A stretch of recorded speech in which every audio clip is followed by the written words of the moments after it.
Hello, happy Valentine's Day, and welcome to a Pokemon XD Gale of Darkness video where I'm going to be using two Luvdiscs to beat the game. Now, the thing about Luvdisc is that it is not a very strong Pokemon, and so I do think that it is going to be a bit of a challenge for these two. However, I have heard the saying that love conquers all, and I really do think that despite their shortcomings, the Luvdiscs should still beat the game fairly easily. So with that being said, let's go ahead and get right into it. For base stats, Luvdisc has 43 HP, 30 attack, 55 defense, 40 special attack, 65 special defense, and an impressive 97 speed, so I should be able to outspeed most everything in the game without too much issue, and with the overleveling that these two are probably going to need, even the fastest threats are going to be slower. So now moving on to their moves, and it is quite barren getting access to mostly normal type moves as well as a few water and ice type moves. And Luvdisc has a pretty decent support move pool, including moves like Charm and Attract, and also Rain Dance, which is going to be very helpful. However, unfortunately, a lot of its best moves are on the TM side, like Water Pulse and Ice Beam, and once the TM is used, the other one won't ever have access to it. Same with the tutor moves as well. So with that, let's go ahead and move on to our Luvdiscs in particular, and we're going to start with the pink one that has a lonely nature, raising its attack but lowering its defense. Definitely not a great nature to have, but at least its special attack isn't lowered. It gets the Swift Swim ability, which doubles its speed in the rain, which could come in handy, and it gets the moves Tackle and Charm by level 10. So with that, we now move on to our shiny Luvdisc, which has a jolly nature, raising its speed but lowering its special attack, which is definitely not what I want to see, and it of course has the exact same moveset and ability as well. So with that, we move on, and at level 12, both Luvdiscs learn the move Water Gun, which is going to be very helpful. In the battle against the old man, he leaves with a Horsey and an Abra, and of course Abra has a much higher special defense stat, so I am going to use Tackle against it. But unfortunately, the shiny Luvdisc gets burnt, so Tackle is no longer going to be the strongest move, so I take down Abra, and then out comes Shroomish, which might actually be a problem now that one of our Luvdiscs can't use Tackle, but hopefully I'll be able to take it down fairly quickly. And it goes for Tackle, and it's not really doing too much damage. Water Gun finishes off Horsey, and then that just leaves the Shroomish, which takes almost no damage from Water Gun, and it can heal back all the damage it just took. So unfortunately, this is going to be a very long battle, and Luvdisc really isn't doing that much damage. Luckily, I do have Teddy Ursa, which isn't weak to Absorb, so it's not going to be healing as much HP. Now, unfortunately, Luvdisc does actually get paralyzed from the Effect Spore ability, though it doesn't end up mattering. I take down Shroomish, and we move on to the Power Rangers, where today I decide to fight Brown, because I do super effective damage against his Baltoy, and I'm likely going to outspeed, which I do. So with that, let's go ahead and start just a little bit of rambling. If you are enjoying this video so far, consider liking, and if you have any Pokemon suggestions, please put them down below. First off, I'd just like to say, Happy Valentine's Day. And I had a lot of videos that were supposed to come out before Valentine's Day that were Valentine's adjacent, I guess. And so, because we're already at Valentine's Day, I'll be releasing those through the month of February. But anyway, we're just about finished with the battle against Brown. After one more Water Gun, we take down his Hoothoot, and we move on into the Cypher base. At level 16, both Luvdiscs get the move Agility, and then I decide to go ahead and do Mount Battle Area 2 to go pick up the move Water Pulse, which I decide to teach to the pink Luvdisc, and that's because it doesn't have a special attack lowering nature. Then I go into the battle against Lavrina, who has her own Luvdisc. Hello there, Luvdisc. Now, Luvdisc isn't actually all that much of a threat, so I'd rather focus on the Beautifly, which unfortunately looks to be just outside of range of another Water Gun, and it survives on just a sliver, and the reason that I want to keep it alive at this point is because I need to be dealing damage to the next Pokemon that comes out, that being her Roselia. And Roselia is either going to set a Bleach Seed or just go for Mega Drain and outright probably take down one of my Luvdiscs. So I go for Water Pulse, hoping for a Confusion maybe. Unfortunately, I don't get it, and it just goes for Mega Drain, taking Luvdisc out immediately. And unfortunately, at this point, my yellow one can't really do much either, and I'm at the whims of the Roselia, which decides to waste time by setting a Bleach Seed before eventually finishing me off with Mega Drain as well. Now, even though the first attempt didn't go very well, I do have a solution that's not too far off, and that's at level 24, both Luvdiscs get the move Takedown. And while it is a little bit risky because it is inaccurate, The extra power should hopefully allow me to take down the Roselia before it's able to set up either Leech Seed or go for Mega Drain. So with that, I do the battle just as before. I go for Water Gun to take down the Beautifly. That critical hit might have mattered, but I don't think so. The other Luvdisc is lagging a bit behind in levels. I go for takedown, and of course it misses Roselia on the first turn.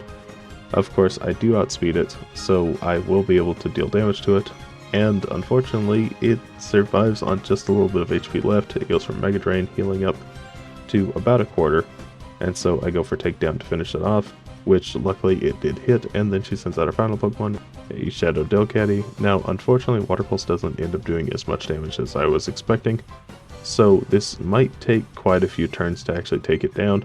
And to make matters worse, my yellow Luvdisc is unfortunately infatuated, so there is a 50% chance that it won't attack, so I decide to double into Delcatty, and luckily I'm able to get through it. It goes down, and then all that's left is the Luvdisc.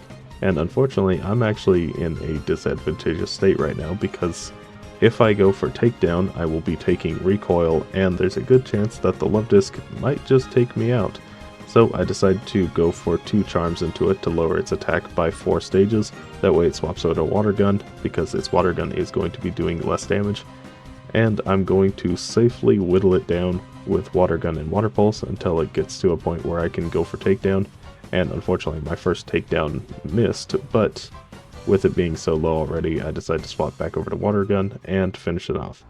Now, of course you can't have a Valentine's themed Pokemon video without the obligatory Mirror Bee.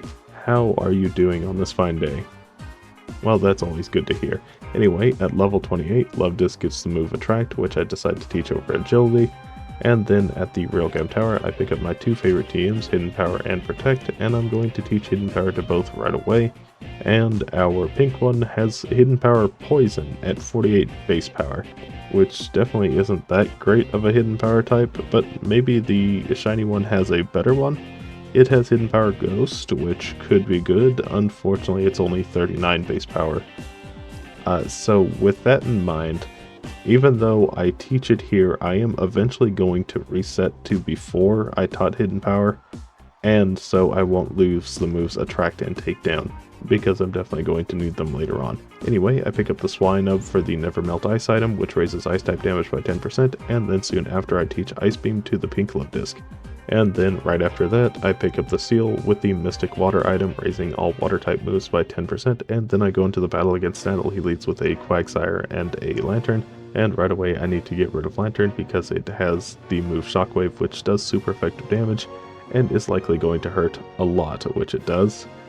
And while Quagsire is a bit annoying with Rock Tomb slowing me down, the Luvdiscs already have a lot of speed, so it really shouldn't matter too much. Now, I didn't have a chance to actually drop off the Seal because the battle right before this one gives it to me, so I will have Seal here, though I am just going to call to make sure it doesn't do anything, and if it takes a Fatal Wound that I think would have finished off Luvdisc, I'm going to just go ahead and call and let Luvdisc faint. And while Rock Tomb probably wouldn't have done it, Lunatone does. Anyway, with that, I go ahead and go over to Mount Battle to do some extra training where I run into a Luvdisc. Hello, other Luvdisc. Goodbye, other Luvdisc. And now with a few more levels, I go into the battle against Snattle once again. This time I go for Attract into both of them, just so there's a chance that neither of them can move. And on the first turn, I already get 1.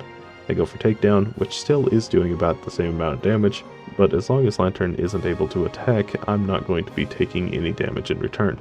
So I go for Ice Beam and Takedown to finish it off, and then he sends out the Shadow Lunatone once again.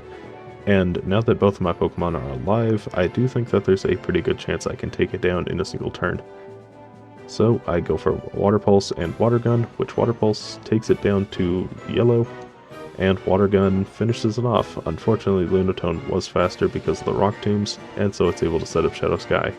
Out comes Cast Form, and Cast Form could actually be kind of dangerous here because its Weather Ball is powered up by Shadow Sky to 100 base power, and I'm not able to take it down in a single turn, though luckily it just decides to go for Icy Wind.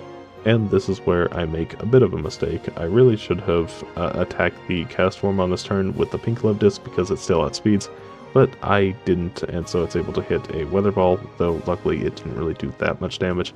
Then out comes Matang, and it has Thunder Punch, so I definitely want to get rid of it as quick as possible, and unfortunately, Matang is genderless, so there's no way for me to attract it. So I go for Water Gun and Water Pulse, taking it down to yellow. It hits a Thunder Punch, doing less damage than I expected, and so I'm able to finish it off on the next turn, and then all that's left is the Quagsire, which doesn't quite go down to a Water Gun. Water Pulse with a crit finishes off Matang, though I don't think that was necessary, and then one last Water Gun takes it down. So with that, we beat Snaddle, and now we move on to the next battle against Gonzap. He leads with an Electrode and a Nuzleaf, and right away I go for Ice Beam and Water Gun into the Electrode because I want to take it down as soon as possible. And luckily I get a crit, so it goes down right away. I go for Ice Beam into the Vileplume and a takedown into Nuzleaf, getting another crit, taking it down. Vileplume is able to hold on from the Ice Beam and puts Luvdisc to sleep, which is a bit unfortunate. I go for takedown to finish it off, and then out comes his final Pokemon, which is a Skarmory.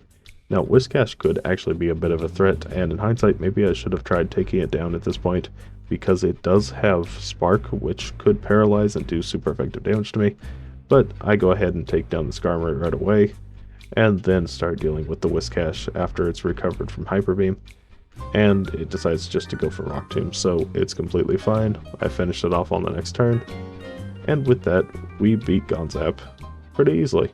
So now moving up to the top of the pyramid, and I run into Gorgon, who leads with a Lairon and a Celio, and right away I'm going to attract the Celio, just so it's not going to attack nearly as often, and I go for Takedown.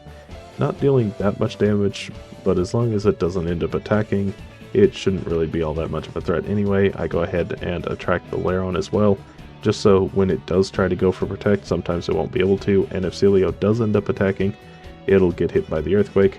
However, something that I don't think I've ever seen before happens, and Celio uses Body Slam. I actually don't remember it ever having Body Slam, but oh well. Anyway, the Slowking comes out, and I go for double takedown into it, taking it down to half. It hits an Earthquake, taking down my pink Luvdisc, dealing a little bit of damage to the yellow one. Go for Water Gun to finish off the Lairon just for the extra experience because I'm going to faint pretty soon. Slowking goes for Earthquake, which gets a crit, taking Luvdisc down to low yellow. And at this point, I should be able to take down the Slowking as long as it doesn't get another crit. I get taken down to 6, but I heal up a bit because of leftovers. And Takedown finishes off the Slowking, bringing out his first Shadow Pokemon, a Shadow Primeape. But unfortunately, this is as far as Yellow Luvdisc is going to get. And so, after another attempt, I decide to go ahead and go over to the Tutor Lady to go pick up the move Double Edge, which is just Takedown, but perfectly accurate and does a lot more damage, though it does still have the recoil attached to it. And I teach that to the yellow one because, honestly, the yellow Luvdisc hasn't really been contributing that much in damage.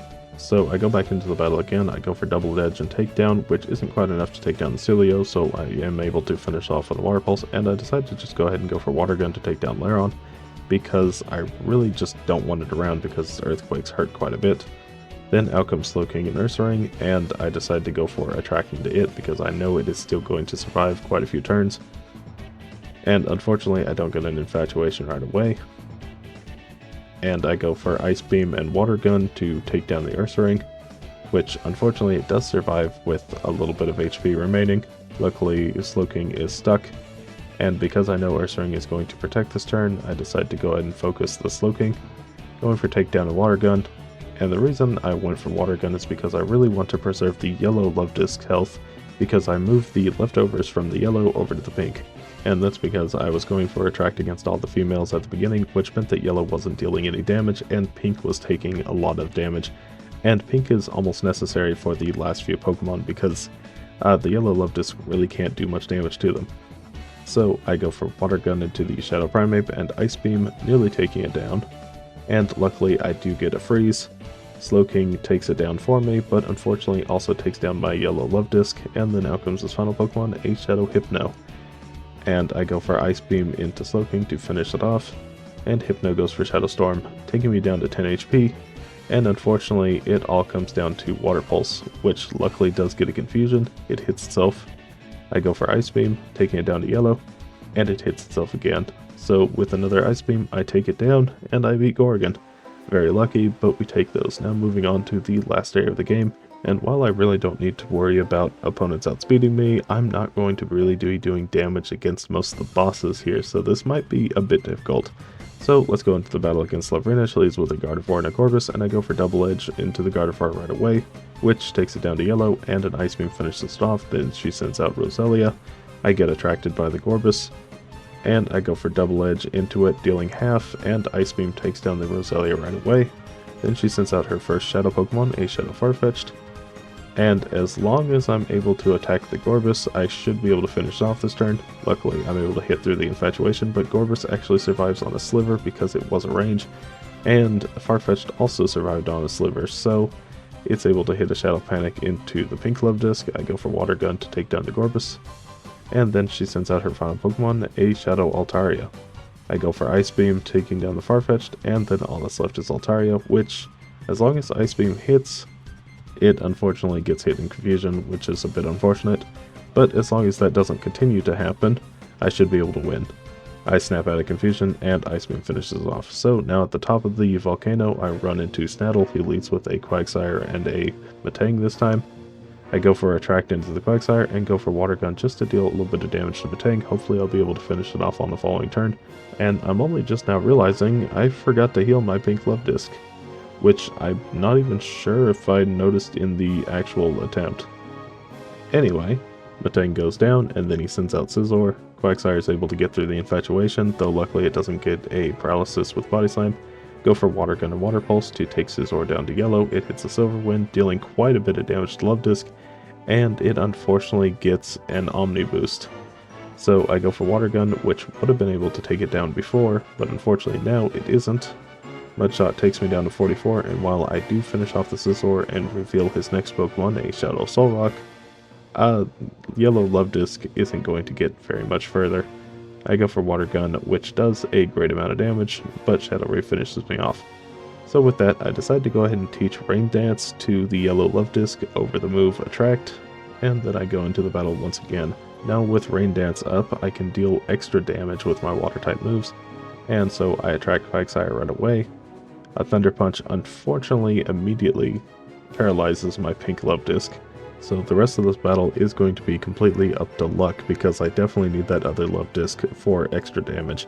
Turn 1, I am paralyzed, so I go for another Water Gun and Water Pulse. Water Gun finishes off of Metang, and then out comes Scizor. Water Pulse is going to do quite a bit of damage to it, taking it down below half. Though I'm not sure if Water Gun is going to finish it off. It does, and then he sends out Solrock once again, and as long as the pink one doesn't get paralyzed, it does, so Solrock is able to survive. I do think the yellow one should be able to finish it off with a single Water Gun, but it actually just survives with a sliver of HP, and the pink one is paralyzed again. Though it doesn't really matter because up until this point, all the Pokemon weren't all that dangerous, but once the Solrock goes down, we get Castform, who does have Thunderbolt, and if I'm not able to take it down quickly, I am in for a terrible time. And luckily Water Pulse does hit, but it only does half, so there is a very good chance that Castform isn't going to get taken down. And something I hadn't considered is the fact that it's going to turn into a Water type. Luckily it doesn't end up mattering, it goes down, and then out comes Starmie, his final Pokemon. And I go for Double Edge into it, not dealing as much damage as I would have hoped.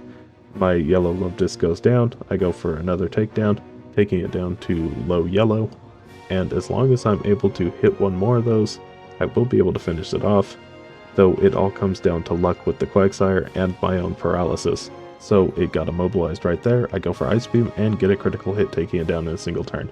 Okay, that is very lucky, but we now move on to the battle against Ardos. He leads with a Shadow Swallow and Alakazam, and right away I go for Ice Beam into Swallow and Double Edge into the Alakazam, which actually takes down Alakazam in a single hit.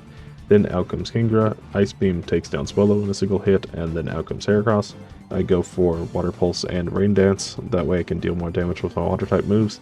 Heracross doesn't quite take half though, which isn't great, and Kingdra gets a crit Double Edge, dealing quite a bit of damage to my yellow Luvdisc. I go for Water Gun into the Heracross, which isn't quite enough to take it down. Water Pulse does finish it off though, then out comes Electabuzz, his second Shadow Pokemon, another Double Edge from the Kingdra, doing quite a bit of damage to the other Luvdisc even without a crit. Go for Water Gun into the Electabuzz and a Water Pulse, which doesn't quite finish it off. So it's able to use a Shadow Break to deal a lot of damage to my pink Luvdisc. And so I am getting very low on health. I go for Water Gun, which does take down the Electabuzz and brings out his final Pokemon, a Shadow Snorlax. Though I'm not sure how much damage I'm actually going to be able to do to it. Kingdra finishes off the pink one. I go for Water Gun, which isn't quite enough to finish off Kingdra, and I go down to a Double Edge. So after another loss, I decide to go ahead and go to Mount Battle to do a little bit of extra training. And after doing a bit more, I get up to level 67 and 66, and find out that Double Edge was never actually a true one-shot against Alakazam. I was just getting consistent high rolls, which is a little annoying.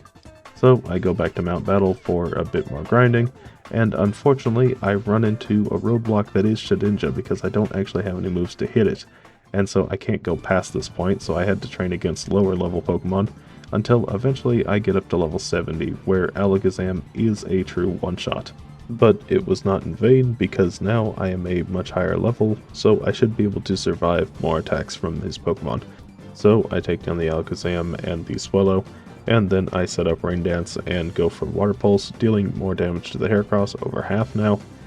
A crit Rock Tomb isn't all that great though. Go for a Water Gun to finish off the Heracross. That means I can start dealing damage to Electabuzz right away before it's even able to move, and I take it down below half. Now, this is a little risky, but I decide to go ahead and go for Attract and Water Gun. Water Gun luckily does take down the Electabuzz, and so I'm able to attract the Snorlax right away, and hopefully it doesn't end up attacking me. So with that, I decide to go ahead and get rid of the Kingdra now, go for Double Edge, taking it down pretty low, and Ice Beam finishes it off, and then all that's left is that Shadow Snorlax, which luckily is immobilized by Love on the first turn. I go for Water Pulse and Charm to lower its damage output, and the thing about Shadow End is that it always halves your current HP. So when I use a move like Charm, it's going to be doing less damage, and it's going to still have the same effect, which is really nice, unlike a move like Double Edge, which does a certain percentage of the damage you do back to yourself.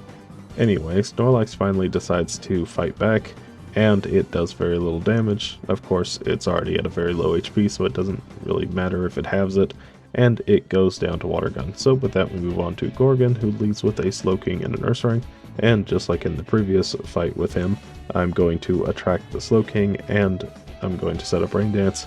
That way I can raise my Water-type moves and hopefully take down his Pokemon a little quicker. So I go for Attract into the Ursaring, and a Double Edge takes Slowking down below half. Unfortunately, it is able to get through and use Psychic. I go for Double Edge into the Kingdra to finish it off, and then he sends out his next Pokemon, which is an Aggron. And so I go for Water Pulse into it to take it down right away, and then he sends out his next Pokemon, which is Walrein. Now Walrein might actually be a threat because I don't really have all that much to deal damage to it. I go for Double Edge, and while it is dealing decent damage, it's not great. Water Pulse takes it down, possibly into range for a Double Edge to finish it off, and with that little extra bit of chip damage from its own Double Edge, I do think it'll go down, so I finish it off, and then he sends out his next Pokemon, a Shadow Poliwrath. And just like Walrein, Poliwrath is a bit of a threat because even though it's not going to attack on the first turn, it is going to set up Shadow Sky, which is going to start dealing chip damage, so I want to get rid of it as soon as possible. Unfortunately, the damage that my yellow Poliwrath receives is enough to take it down, and so the Shadow Sky is up, and it's just normal Luvdisc out. I go for Ice Beam, which does finish off Poliwrath and sends out his final Pokemon, a Shadow Mr. Mime. But without the extra damage from Double Edge, I don't think I can actually take down Mr. Mime in a single hit. Though I go for it anyway, and takedown is just a little too weak. I get hit by Shadow Storm and finished off. So I go into the battle once again, and just like before, I'm going to go for Double Edge and Attract in order to make it so the Slowking might not attack this turn. Unfortunately, it gets right through it and uses Earthquake, though it doesn't really do that much damage. And I go for another Attract into Ursaring, and then I go for Double Edge to finish off the Slowking, which then brings out the Aggron. Now last time I went ahead and just took down Aggron, but I think attracting Ursaring is probably going to be a bit safer. I set up Rain Dance, and Water Pulse of course takes down Aggron in a single hit. Then out comes Wall Rain once again. And Wall Rain is just going to be the exact same as it was before. I go for Double Edge and Water Pulse, which should put it just about in range for it to get taken down by another Double Edge. Though this time I do have quite a bit more HP, and it actually got confused, so it wasn't able to attack me this turn, and so I'm able to take it down without it dealing any damage to me. And then he sends out his next Pokemon, the Shadow Poliwrath once again, and Poliwrath is of course still an issue because it tanks my attacks very well. Ice Beam doesn't do that much to it. I go for Double Edge, which does quite a bit more, though Ice Beam isn't quite enough to finish it off, so it is going to take another one. But it just set up Shadow Sky, so I may as well get rid of that and go ahead and set up the Rain Dance once again. Ice Beam finishes it off, and then he sends out the Mr. Mime once again. And Mr. Mime should be a one-shot with Double Edge, I think. And Ursaring may or may not be a one-shot with Water Pulse, I'm not exactly sure. Double Edge actually doesn't quite take it down, so I'm glad I decided to play it safe and take down the Mr. Mime with Water Pulse. And all that leaves is Ursaring, which Water Gun takes it down to half, and Water Pulse finishes it off. So with that we beat Gorgon, and now we move on to Eldest, who leads with a Shadow Manectric and Ninjask. And I run into the only Pokemon that can outspeed these two, and that is Ninjask, even though it is going to take a couple turns to do. Manectric isn't quite a one-turn takedown with Ice Beam and Water Gun, so unfortunately it does set up Shadow Sky, so I will have to finish it off this turn, and then go for Ice Beam to take down the next Pokemon, his Shadow Salamence. And luckily, I do take it down in a single hit. He then sends out Flygon, and Flygon is going to be the exact same as Salamence. It's still 4 times weak to Ice. So I decided to go ahead and set up Rain Dance once again, seeing as I have a free turn. Unfortunately, Ninjask did get the Omni boost with Silverwind, so it is a bit more dangerous right now. Out comes the Shadow Marowak, and of course I need to take it down, and Water Pulse being boosted by the rain, I go ahead and finish it off with that. And then he sends out his final Pokemon, which is a Shadow Lapras. Now, as long as Ninjask decides not to take down the pink Luvdisc, I think there's a chance I can win. Unfortunately, it takes it down. I'm able to finish off Ninjask, but at this point there's nothing my shiny Luvdisc can really do against it. I go for Double Edge, which really doesn't do that much to it because of Salamence's Intimidate, and even if I wanted to use Water Gun, it has the Water Absorb ability, which would just heal it, so unfortunately I lose this battle, but luckily on the very next attempt I'm able to get back here, though with a bit of a strategy change. I decided to take down Ninjask and Marowak first, leaving the Flygon alive because all it was going for was Double Edge, and it really wasn't doing that much damage to us. So I take it off now, and then all that's left is the Lapras, which Double Edge still isn't really doing all that much damage to it, but as long as I'm able to keep up the Rain Dance, I might just win the Battle of Attrition because it always wants to set up Shadow Sky. Unfortunately, its Shadow Storms do deal a lot of damage, though it is halved because it is against 2 opponents. Go for another Double Edge, taking it down to half, and go for Takedown, taking it down to about a quarter. And I think Double Edge should finish it off at this point, so I go ahead and go for it and Takedown, and it actually survives on a sliver. Luckily, the other Luvdisc pulls through and takes it down. So with that, we move on to the big box legendary, Shadowlogia. And in hindsight, I really didn't need to go for Rain Dance here because I knew I was going to outspeed, and it's not like I'm going for Water Gun anyway, and Ice Beam is dealing quite a bit of damage. I go for Charm to lower Shadow Blast damage, which it luckily decides to do, and so it doesn't really do all that much. And I take down Lugia with one last Ice Beam. So with that, we now move on to the battle against the final boss, Gravel. He leads with a Shadow Rhydon and Moltres. And right away I go for Water Pulse into the Moltres, and I set up Rain. Unfortunately, Moltres isn't quite a one-shot, though luckily the Rhydon does miss a Shadow End, so I'm able to continue this attempt. I go for Water Gun to finish off the Moltres, and then out comes a Shadow Executor. And then I go for Water Pulse to take down the Shadow Rhydon, which then brings out Tauros. Now, Tauros is going to be a huge issue because it does like to set up Shadow Sky on the first turn. So I go for Double Edge into it, forgetting about the fact that it just intimidated me, so unfortunately it survives on just a little bit of HP, and the Executor takes down my yellow Luvdisc. I take down the Tauros, and then he sends out Shadow Articuno. And at this point, we're actually doing fairly decently, despite the fact that I lose here. This shouldn't take too many attempts, probably right after I use up the rare candies. Except that's not exactly what happened, because this is now the third attempt. I was just doing some extra training because I wasn't sure if I wanted to use the rare candies just yet. And I actually end up winning. So, basically the same start as before, except Rhydon actually does hit. I decide to lower the attack of Rhydon, though. That way, it's not going to be hitting nearly as hard with Shadow End.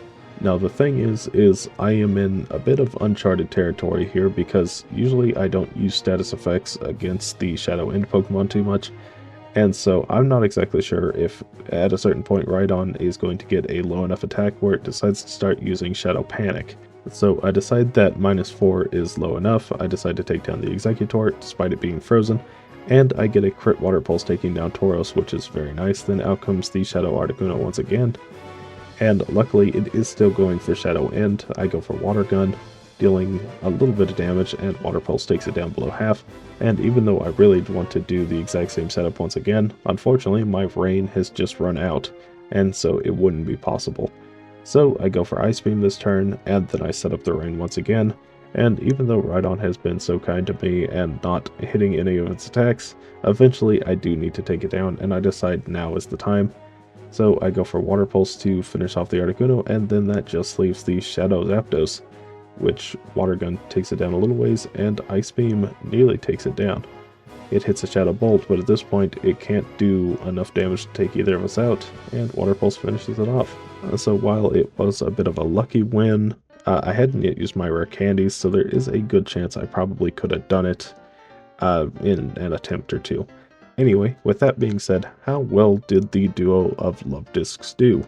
Well, they beat the game at a time of 15 hours, 49 minutes, and 14 seconds, both at level 74, with 27 losses throughout the game.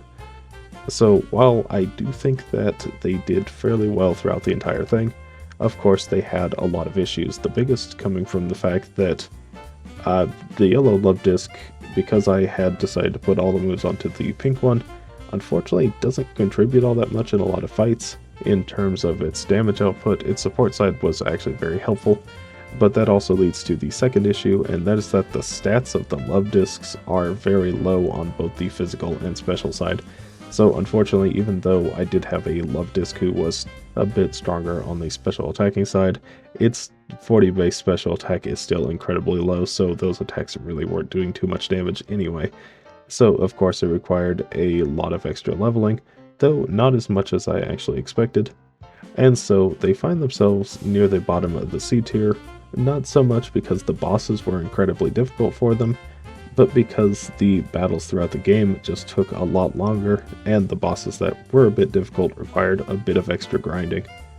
So I think overall they did fairly well, and even against overwhelming odds, the power of their love kept pushing them forward. So with that, if you did enjoy this video, consider liking and subscribing. If you have any Pokemon suggestions, please put them down below. Thank you so much for watching, and bye!